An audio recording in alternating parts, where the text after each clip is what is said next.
Hindi na po natin pagtatagalin dahil napaka-exciting po ng balita ngayon. So paalala ko lang bago tayo magsimula, i-like nyo itong video na ito. At doon sa mga hindi ko pa po subscriber, click nyo po yung subscribe button. Okay? Hindi na po natin, dediretso na tayo agad-agad sa balita. Oh, ito. Tingnan po natin ha. Ito ay tila, wag kayong kukura, papakita ko tong video na ito. Tila po ay naghahakot na itong si Tambi. Naku, nilalaglag ka. Ng News 5, News 5 ha? News 5 ang nagbalita nito. O, tingnan natin. Pasok! Hangit ko dyan. Oh, yan na, yan na. Ano yan, kahadiyero? Washing machine? Hindi, ref ata, ref. No, ayan. Ang bilis naman ata ng pangyayari. Ito po ang caption nila dyan. Saglit lang po ha. O, huwag kayong aalis kasi kailangan, importante alam natin ang konteksto ni. Ito po ay video labas ng News 5 at ito ang kanilang caption. Inalalabas na ng mga personnel ng Kamara ang ilang gamit sa opisina ni House Speaker. Sa gitna ito ng umuugong na balitang magkakaroon ng pagbabago sa liderato ng Kamara at si di umano ang kanilang isasampa dyan. Naku, unti-unti na po ito. Tagumpay po, malapit na po. Kapit lang. Ha? Makukuha din natin yan. Dahil, alam nyo, eto this is public knowledge. Sabi nga ni, may mga kasong bribery ito si Tambi. At ayaw nito ng kalaban. Pag nawala si Tambi, siguro pag nakasuhan o pag naalis na House Speaker, maglilib na daw siya at nawala ng power. In short, kasi ang nagbibigay naman ng power ay mandato ng taong bayan. Suporta ng taong bayan. Pero pag nawala na yung suporta ng taong bayan, mawawala na rin to si Tambi. Pag nawala si Tambi, mawawala ang agos ng pera. At yung mga politikong makatuta, wala tayong pinapangalanan, ginagaya natin si Tuta Soto. Yung mga politikong tuta na mukhang pera, kakalas na yan. Nakikiramdam na yan. Magsisimula po yan, sa mga vloggers. Lilipat na yan. Ilalaglag na si Tambi. Sa katunayan, meron na nga naglalaglag kay Tambi, lumipat na kay BBM. Yung ibang mga BBM, lumilipat na rin sa DDS. Magsisimula yan. Tapos, sunod-sunod na yan yung mga politiko. Okay? Unti-unti lang magtatagumpay yan. At ito ang susunod. Pagkatapos ng lahat, tingnan nyo po ito. Pag ito bumaligtad, tapos na ang boxing. Ito po yung inaantay natin. Ito po, pinost ng bilyonaryo. Tingnan po natin, The administration is panicking. Kitang-kita naman natin, di ba?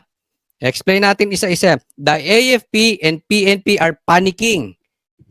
Bongbong nagpapanik. Militar, pulis nagpapanik.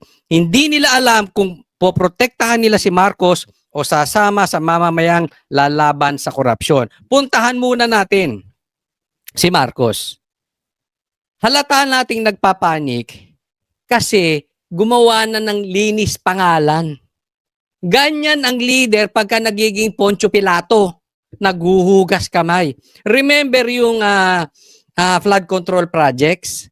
Pinagtatanggol niya pa yan. Merong flood control projects na overwhelm lang. Ganyan po magsalita si Bongbong.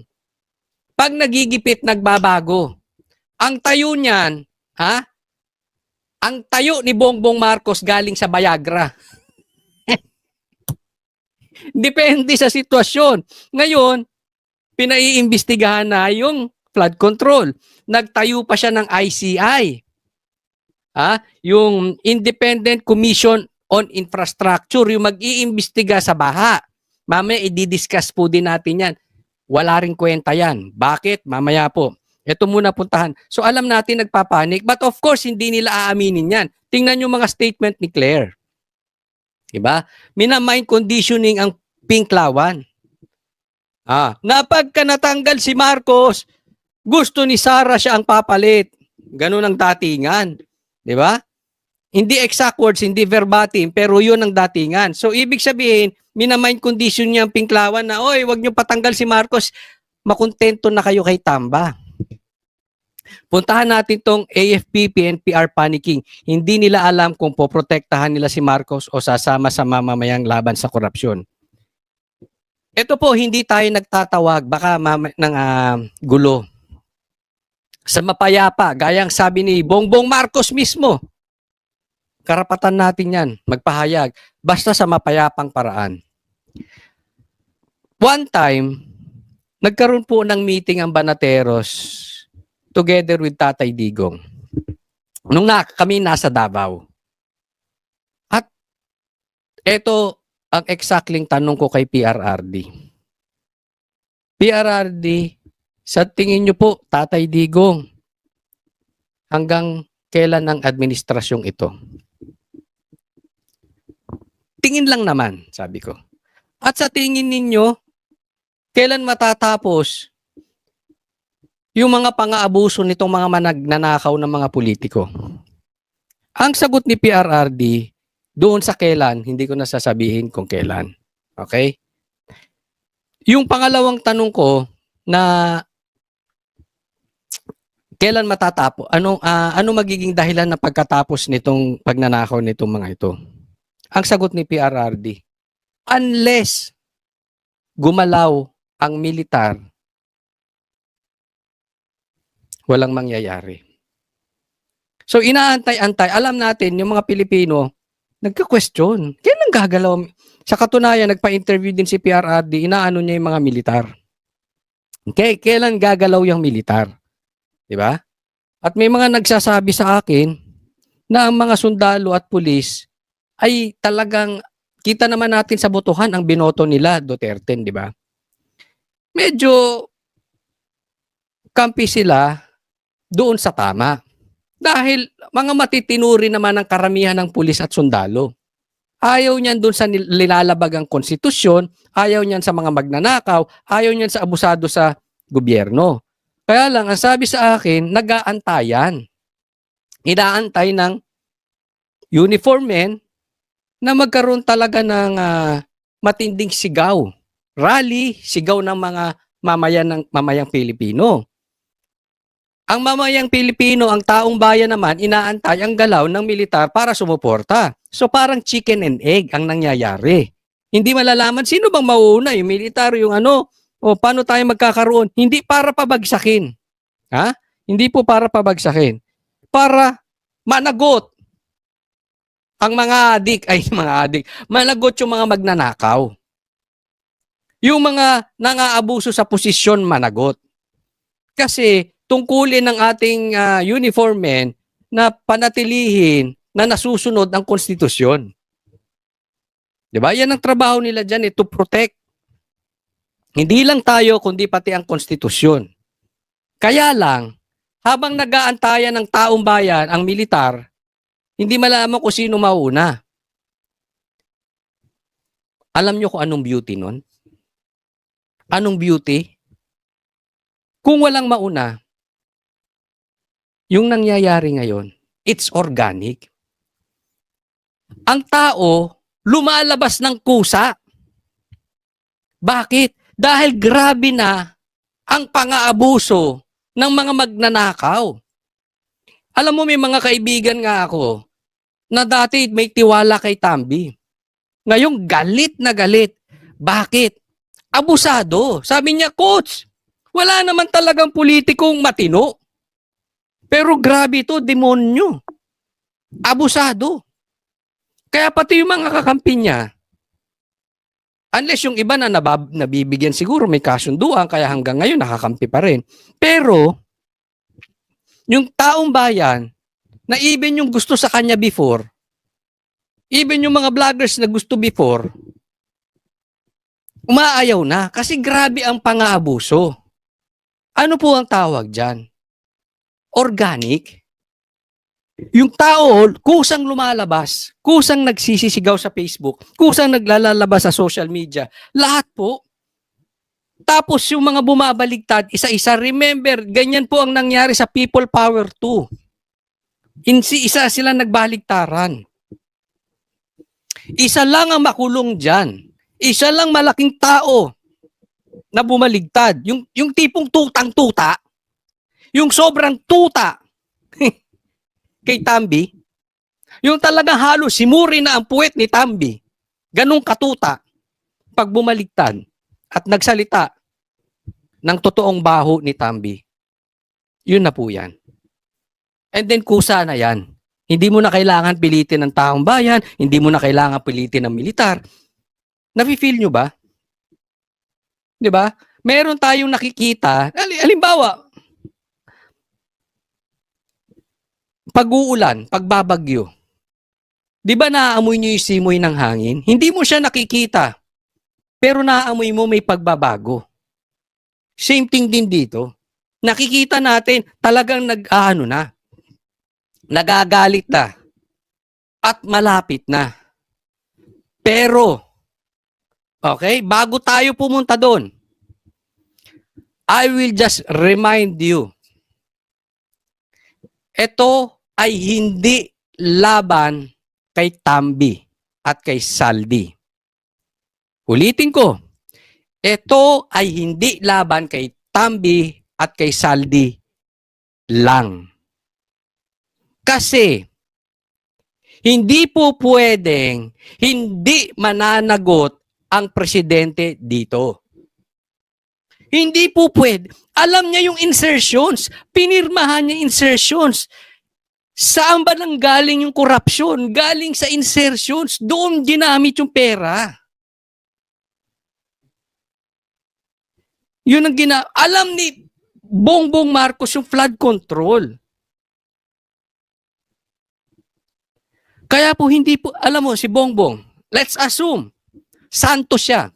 Let's assume, hindi siya addict. For discussion purposes, wala siyang kinalaban sa flood control projects. Kailangan siyang mag-resign. This is not about BP. Ay, kasi Duterte kayo, gusto niyong paupuin si BP. Hindi po. Hindi yun. Kailangan ang managot ay managot. Kahit hindi si BP Sara ilagay nyo, bahala kayo. Pero hindi po pwede. Hindi matatapos ang problema natin. Dahil ang nagbigay ng kapangyarihan kay Tambi, kami ang banateros, hindi po kami nagkulang. From the get-go, sinasabi na namin, Marcos, kung gusto mong maayos ang UNITEAM, hindi mo dapat pinaupo si Tambi. We were very vocal at the get-go. Pinaupo mo eh. Alam mo yung kalokohan ng pinsan mo. You are responsible sa nangyayari ngayon. Dapat kang mag-resign. Huwag tayong papayag mga kababayan na ganito-ganito. Dahil ang mangyayari niyan, kahit umalis na speaker, si Tambi, pagpalagay nating tumakas o kinulong, I don't know, kayo nang bahala.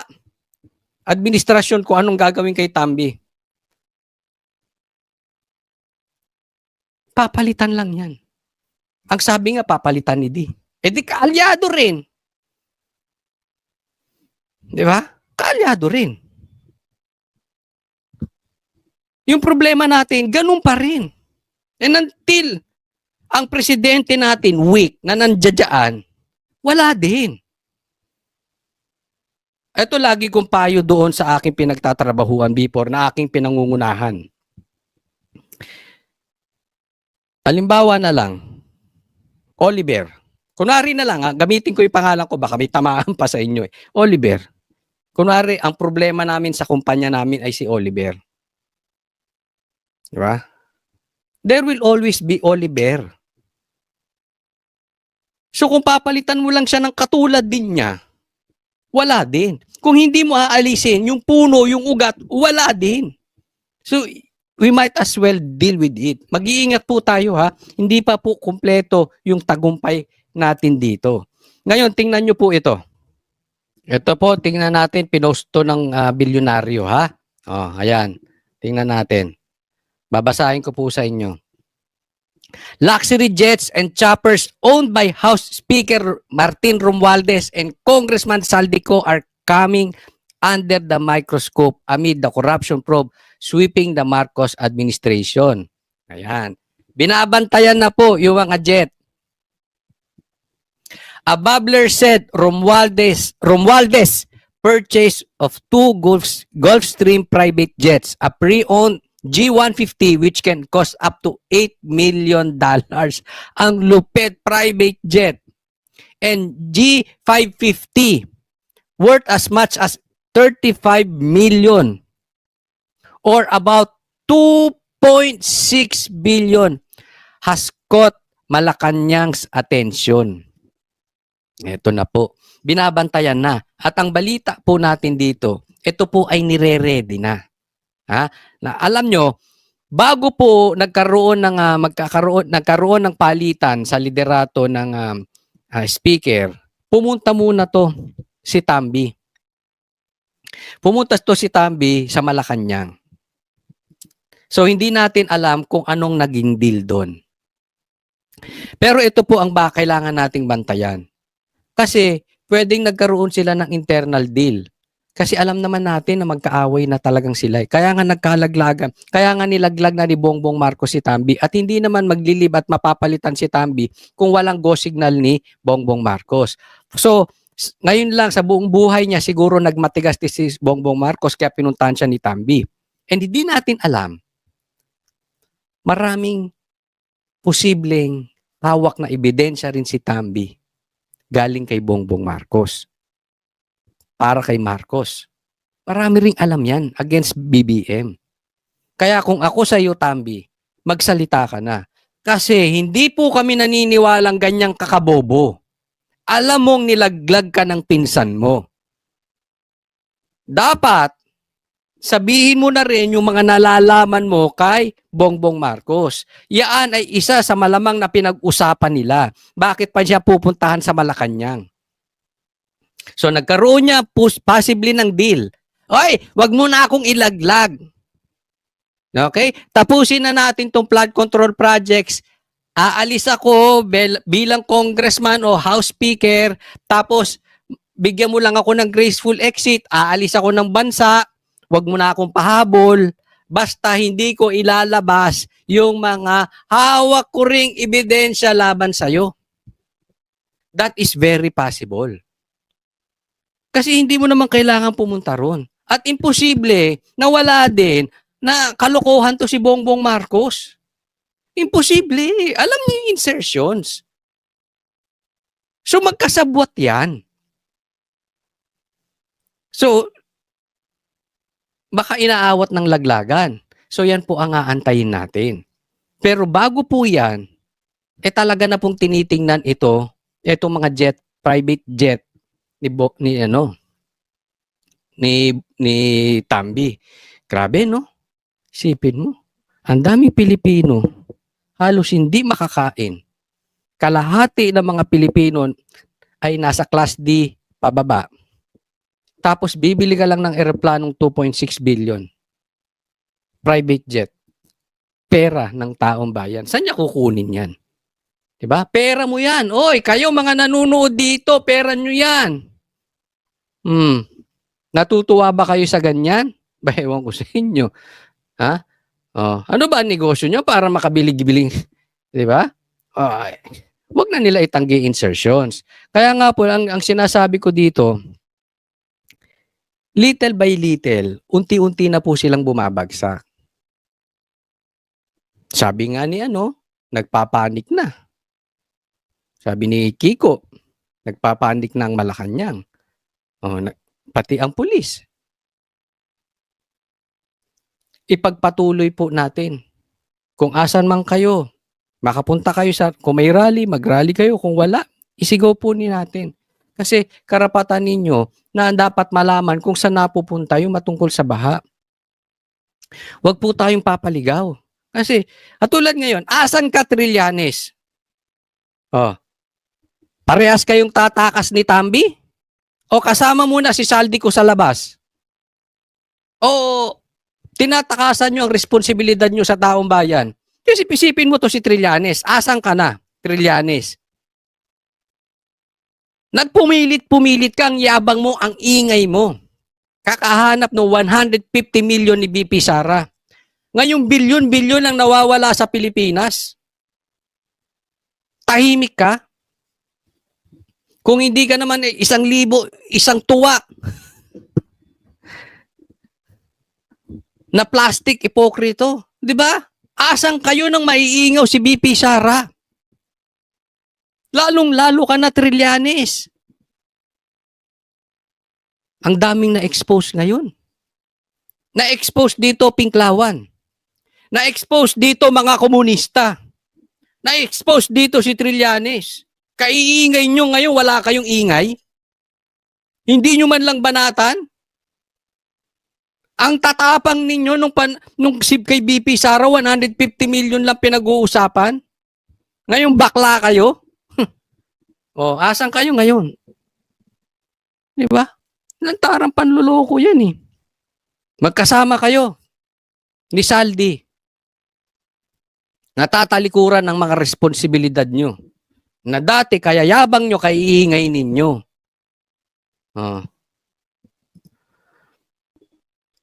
Tingnan ninyo ha, bibigyan ko po kayo ng isang halimbawa na dapat nagfo-focus doon sa major na problema ng Pilipinas, yung current na problema ng Pilipinas, pero ngayon ang tatahimik.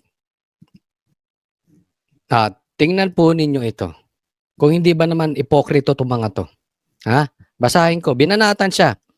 Sabi nitong si Attorney Reneco, kailangan malaman ng taong bayan saan po ginagamit ang confidential fund at budget ng Vice President. Buti nga, sinagot siya ni Kiko Barsaga. She's a lawyer. Yan ang problema eh. Ang dami na nating bobong lawyer ngayon, Hindi ko malaman kung anong nangyayari sa kanila. Saglit, nawala yung aking Saan ka ba nagpunta? Diyan ka lang. Saglit, adjust ko lang yung screen ko. Ayan, ano sabi? She's a lawyer, di niya alam anong ibig sabihin ng confidential. Stick to the plan na ba ulit? Yaan po sila.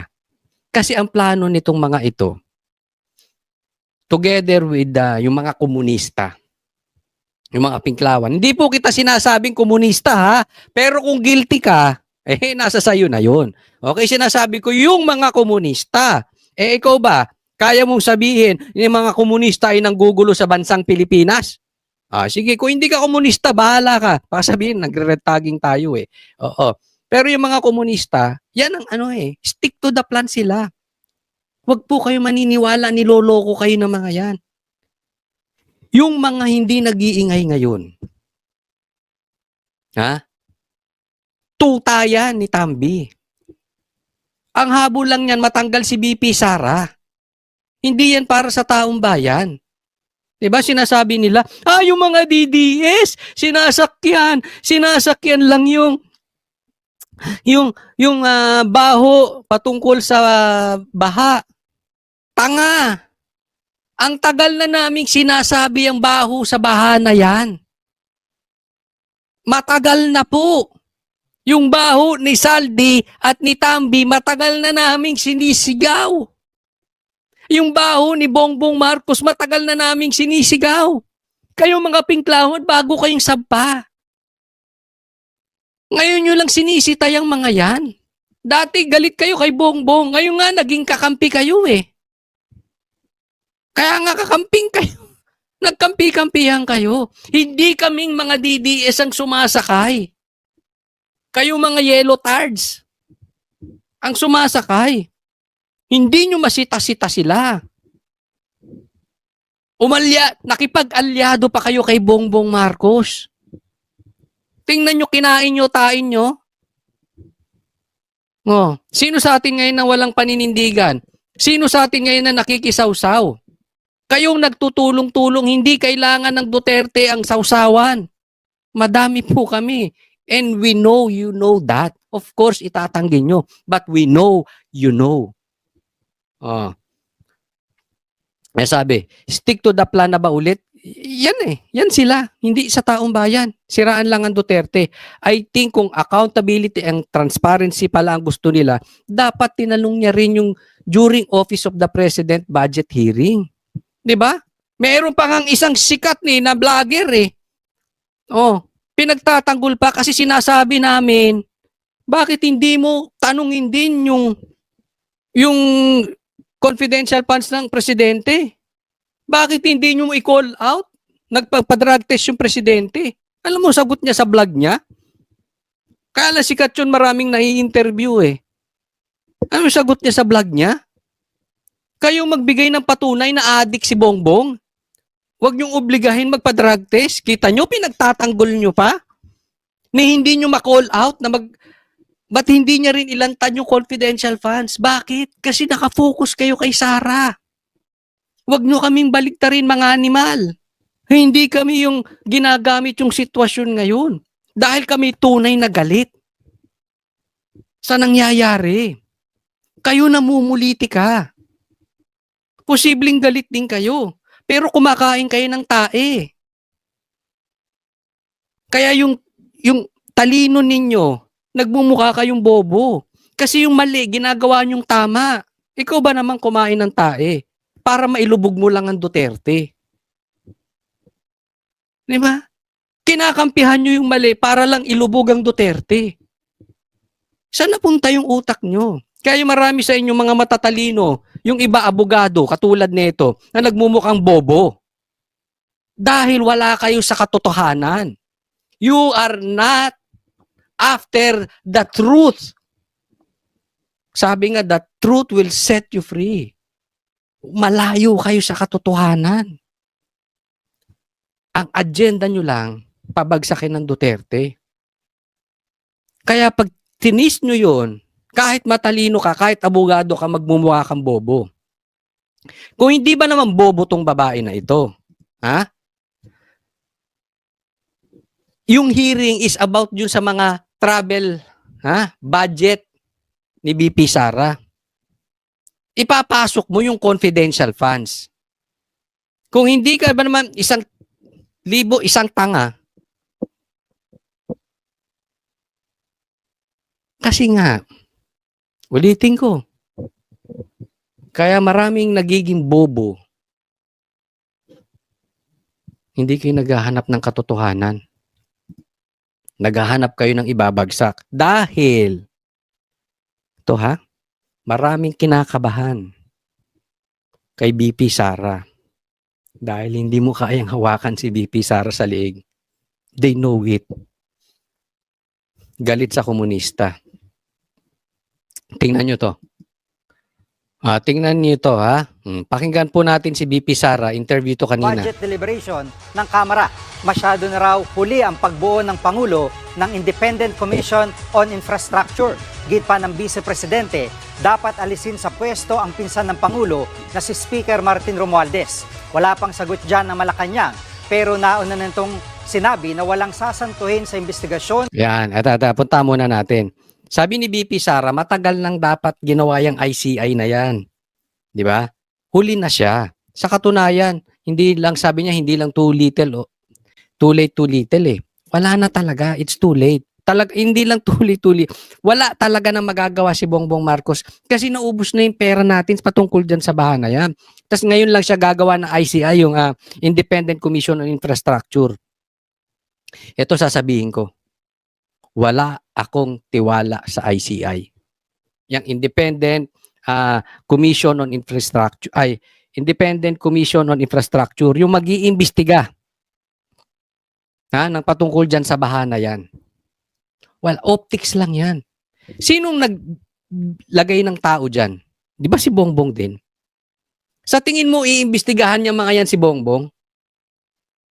Pangalawa, anong kapangyarihan yan? Pwede bang bulat-latin yan ng mga yan, yung bangko na itong mga to? Pwede ba nilang pasukin yung kanilang mga pag-aari? Mababaw lang na investigasyon ang gagawin yan. Magtatanong-tanong lang din yan. At syempre, iiwas din yan kung sino ang naglagay sa'yo doon. Kaya nga sabi ko, nagpapabango lang yan, optics lang yan. Para kunwari si Bongbong ay gustong habulin yung mga masasamang magnanakaw. Pero sa katunayan, kasama siya doon. Kasama po. Paano ka iimbesti? Ikaw naglagay, iimbestigahan ka niyan. Kaya kalukuhan niya, wag tayo maniwala.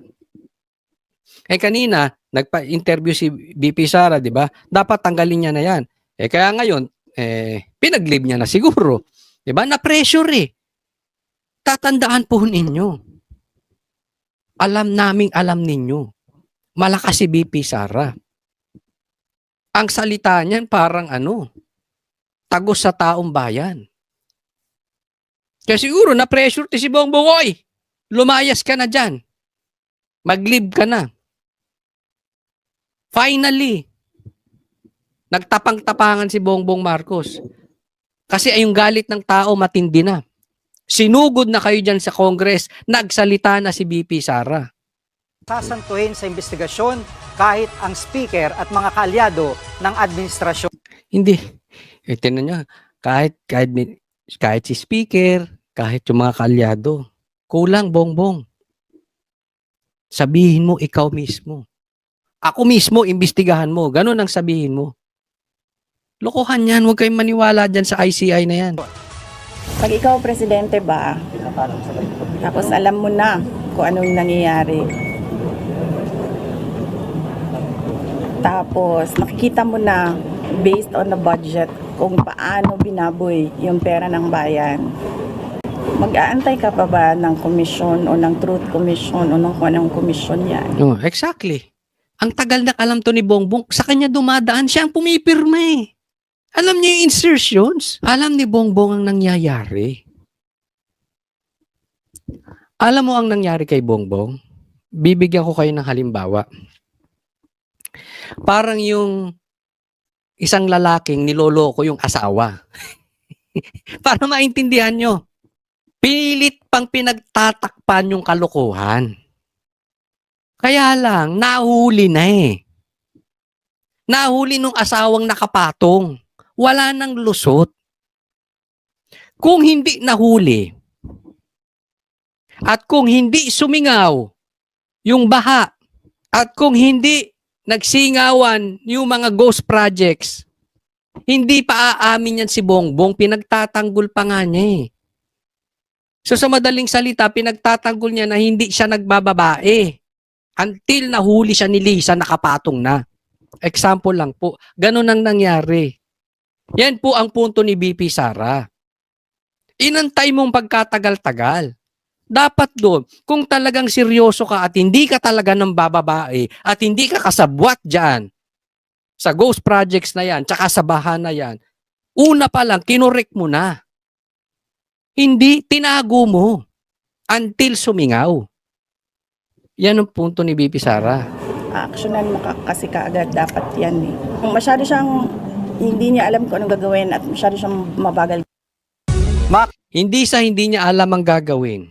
Ako, dyan sa tingin ko medyo may kulang si BP Sara at mabagal siyang pinigil niyan talaga. Sabi nga ng mga kalalakihan, kung lulusot, lulusot. Hindi na lumusot. Ganyan ang di ba? O nahuli ka na nakapatong, o diyari ka kay Lisa. O ituro mo ngayon si Tambi kasi siya nang bigay ng babae sa akin.